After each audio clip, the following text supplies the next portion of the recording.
On a candidaté pour défendre une vision du logement donc orientée sur la production de logement social avec une appétence claire sur le social, le tout dans du bâtiment neuf comme dans du bâtiment réhabilité. Et le prix était pour nous l'occasion de montrer cette énergie dépensée sur cette grande thématique. Et nous avons présenté 3 projets, un panel comme ça assez large de configuration et qui abordait autant l'AREA que le neuf et sur des programmes de logements familiaux comme sur des programmes de logements personnes seules, programmes type résidence sociale. Ce projet-ci de 111 logements en construction neuve dans Paris 17e, juste à côté de la ZAC Batignolles, sur un terrain un peu compliqué, une espèce de délaissé de la SNCF. Alors ce projet-là, c'est du neuf, mais quelque part, cette lanière de terrain ici, elle est aussi un résidu, on réhabilite du foncier, entre guillemets. Ici, on est sur un terrain qui fait 200 mètres de long, 20 mètres de large, accessible par les 2 petits côtés, avec un dévers de 5 mètres sur le petit côté, donc très compliqué.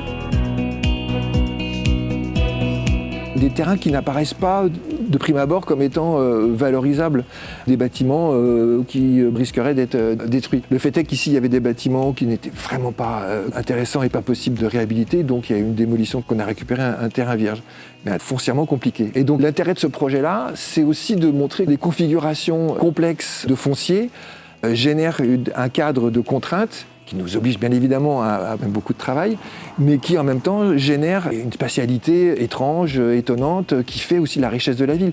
Ici, on a des vues à travers les îlots, on voit d'une rue à l'autre. Il y a cette idée d'une urbanité un peu passe-muraille entre les murs et qui permet de découvrir la ville par l'intérieur, pour les locataires, mais aussi pour le passant qui, à travers la grille, voit la profondeur de la ville. Ce qui est hyper motivant dans un cas comme celui-là, c'est juste l'accumulation des contraintes qui va très vite restreindre les choix, très vite restreindre les implantations.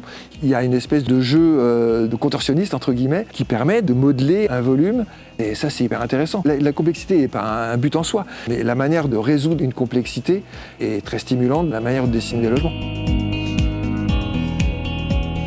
Sur ces bâtiments, dans le jeu de travail sur un côté environnemental, attentif aux engagements environnementaux normatifs, réglementaires, et puis aussi à un moment donné, on est aussi citoyen, on est là pour promouvoir, pour aller au-delà d'une réglementation. Tous les 54 logements sur les 111 qui constituent le cœur d'îlot ici, on est en façade bois, avec red cédar qui a été traité. On a des isolants performants, enfin il y a tout ce jeu de travail. Et puis on a des façades métalliques sur les 2 bâtiments aux 2 extrémités. Et des toitures terrasses végétalisées. Pour arriver à avoir des beaux espaces, des belles terrasses dégagées, puisqu'elles sont vues depuis les volumes qui sont en plongée sur ces toitures, on a fait le choix de faire une VMC inversée, c'est-à-dire qu'au lieu d'avoir les sempiternelles traînasses qui strient les toitures terrasses, tout est inversé et géré en bas dans le parking pour des remontées en cheminée en façade. Assez simple, mais ça permet de dégager complètement les terrasses pour une vue apaisée pour tout le monde, pour les propres locataires des autres immeubles et puis l'environnement.